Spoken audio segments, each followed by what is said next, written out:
Hola, estamos desde Aten Capital con la compañera Mariana Ferrada, planteando algunos debates alrededor del 24 de marzo. ¿Cuáles son los desafíos de enseñar el 24 de marzo 4 décadas después? Bueno, la verdad es que hay muchos desafíos en torno a la enseñanza de la historia reciente, en particular el 24 de marzo y el 2 de abril, que es otra fecha que está profundamente ligada, atada a este hecho histórico en particular.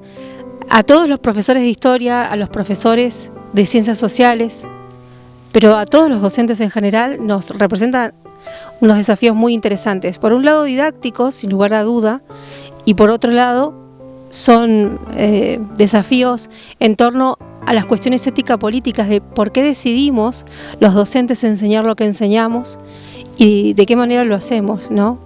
Entonces, estos desafíos tienen que ver un poco con el posicionamiento político que vamos a tener, qué es lo que le vamos a plantear a los estudiantes, cómo vamos a acercar estas posibilidades de enseñar este hecho en particular, de qué manera lo vamos a atar al tiempo, al espacio que estamos viviendo en la actualidad.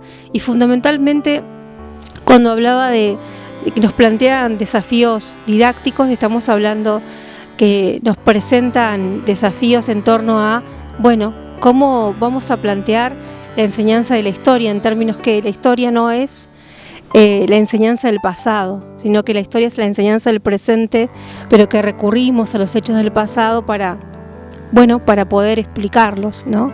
Entonces, cuando estamos enseñando el 24 de marzo, el 2 de abril, estamos enseñando el presente de nuestra sociedad, y estas dos fechas en particular que a nosotros nos permiten construir memoria en torno a eso. Y ese es justamente el desafío ético-político, qué memoria vamos a construir a partir de lo que vamos a plantear, ¿no? Que vamos a elegir recordar en las aulas, en los actos escolares que vamos a preparar, que vamos a elegir olvidar, ¿no? O que vamos a proponer para el olvido. Todas estas son decisiones políticas. Nada de eso es inocente y, digamos, ingenuo tampoco. Los recursos didácticos que vamos a elegir también tienen que ver con estos posicionamientos políticos, y en ese sentido me parece que la enseñanza de esto, en particular de estos dos hechos, son enseñanzas que le permiten, habilitan en las escuelas la construcción de una memoria potente, colectiva, de lucha, ¿no? De resistencia fundamentalmente, y retomar o recuperar el accionar de los jóvenes, que me parece que eso es muy importante, ¿no? De los jóvenes politizados de la década del 70, de la década del 80, pero también los jóvenes politizados de la década del 90 que armaron la asociación de hijos, ¿no? Y que ellos son los que están justamente luchando y planteando en la década de los 90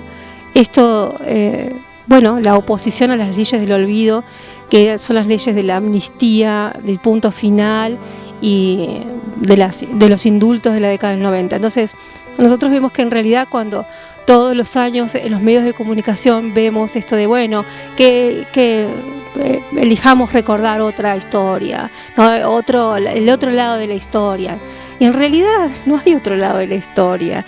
Lo que hay es una memoria que nosotros entre todos podemos construir y darle sentido y significado a eso que elegimos recordar.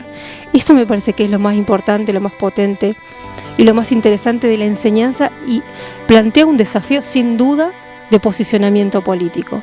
Y eso implica también encontrarnos, ¿no? Nosotras como docentes, como trabajadoras de la educación, en función a la memoria que queremos recordar.